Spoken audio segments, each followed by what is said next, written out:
We'll be creating cottage industries, which will create employment, which will improve the skills of our people. The government has the capacity to do that, and they should focus on that, because that is what is going to help our youth.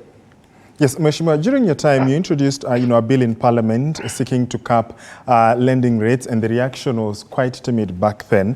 When you look at your efforts and the lending rates that have gone higher this year, what do you make of the how the government is trying to raise revenue, whereas the populace, that is the population, is in the situation that they are in? And do you think that your efforts back then bore fruit during the period of your tenure as Member of Parliament? In fact, when we capped the interest rates in Parliament a couple of years ago, that was one way of trying to enable people to do business by having credit available to them. And that is why we were feeling that the banks were not sensitive to the needs of the people, and we thought by lowering the interest rates, we will make funds available to a wider range of people who can now invest the money they borrow into doing business. But the banks, in their own way of thinking, frustrated this effort, and after some time, the amendment was repealed. Now we are going back to the same situation where we were those years. Some banks now are as high as 20% in interest rates. So I think the government should twist the banks into making sure that they are funding our entrepreneurs.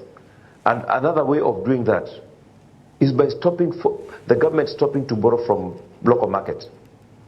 Because if the bank now is the biggest borrower of the credit from the banks. If the banks stop borrowing from local market, there will be a lot of money available for business, and that is one of the ways of making people to do their business.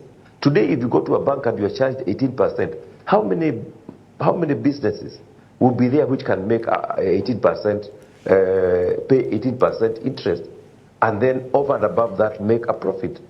And that is why many people are not doing business. That is why if you go to on Monday at the back of the newspapers, you see so many people are being auctioned because they have been unable to pay for their loans, because the interests are just too high to make any business sense.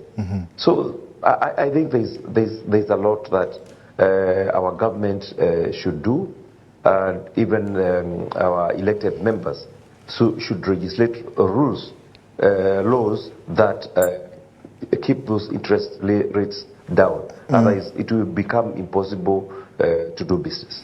On the flip side, Mheshimiwa, Honorable Kimani Kuria, who is the MP of Molo, said when the Finance Act was, the implementation that had been suspended was lifted by the Court of Appeal, he said that the manufacturing of fertilizer will be zero rated, the excess duty on electric motorcycles will be removed, rental income tax reduced from 10% to 7.5%, RDL and IDF was reduced, maize, wheat and cassava flour now zero rated. When you look at that, such measures that the government says, look at the positive side, look at the the other side of the coin, are these measures that perhaps impact directly on the hustlers that they came in, that they advocated themselves to, and perhaps would be perhaps a remedy in terms of trying to achieve the promises that they made to them? To me, those are just like icing of the cake, yeah.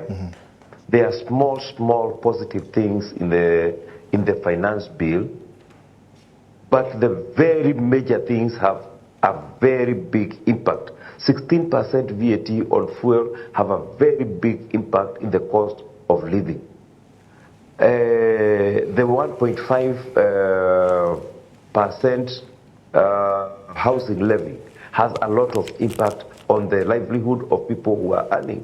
And not only that, it has a lot of effect because the employer is also paying 1.5%, apart from the other taxes that the manufacturer and the employers are paying, they are now paying an extra 1.5% of the salary as an additional cost to the employer. And the employer doesn't want any house. So we will start seeing our manufacturers moving to our neighboring countries, transferring their businesses there, because our taxes will just be too expensive, and they find that it will be easier to do businesses in other countries, which even apart from taxes, they have less demonstrations and less disruptions of their businesses. Mheshimiwa, and that brings about the other factor that we saw, the